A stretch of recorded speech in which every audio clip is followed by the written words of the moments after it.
இவர் தான் சுக்விந்தர் சிங் சுக்கு. இவர் ஹிமாச்சல் பிரதேஷோட சீஃப் மினிஸ்டர். நம்ம ஆள் வந்துட்டு சிஐடி ஹெட் குவார்ட்டர்ஸ்க்கு ஒரு மீட்டிங்காக போயிருக்காப்ல. அங்க அவருக்காக சமோசாஸ் ஆர்டர் பண்ணியிருக்காங்க. எக்ஸாக்டா சொல்லணும்னா 3 சமோசா அண்ட் ஒரு கேக் வந்துட்டு ரேடிசன் ப்ளூல இருந்து ஆர்டர் பண்ணியிருக்காங்க. பட் நம்மால் போயிட்டு அவர் சீட்ல உட்காந்துட்டு பிளேட்டை பார்க்கும்போது அவர் பிளேட்டு எம்டியா இருந்திருக்கு. இவருக்கு சரியான கஷ்டமா போச்சு. ஒரு சிஎம்மோட சமோசா வந்துட்டு காணாம போனது ரொம்ப பெரிய விஷயம் அல்லவா?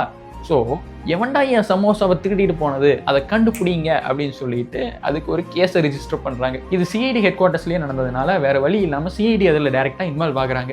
I am not jogging friends, இது ஆக்சுவலாக நடந்த ஒரு விஷயம். சமோசாஸை காணும் அப்படின்னு சொல்லிட்டு ஒரு கேஸை ரிஜிஸ்டர் பண்ணி சிஐடி இன்வால்வ் ஆகி விசாரிக்கிறாங்க.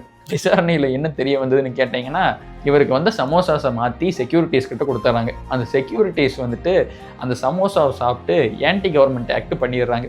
Anti government act, that's what the called it friends. என்னென்னமோ தப்பு பண்ணுறவனு விட்டுருவானுங்க. சமோசாவை தெரியாமல் தின்னதுக்கு ஆன்டி கவர்மெண்ட் ஆக்ட். ஆமாம், இதுக்கு 2 சைடும் பயங்கரமாக பேசிக்கிறாங்க ஃப்ரெண்ட்ஸ். ஒரு சைடில் ஒரு சமோசாவையும் உன்னால் பார்த்துக்க முடியலையப்பா, நீ எல்லாம் எப்படி இந்த ஊரை பார்த்துக்குவே அப்படின்னு சொல்லிட்டு ஒரு குரூப்.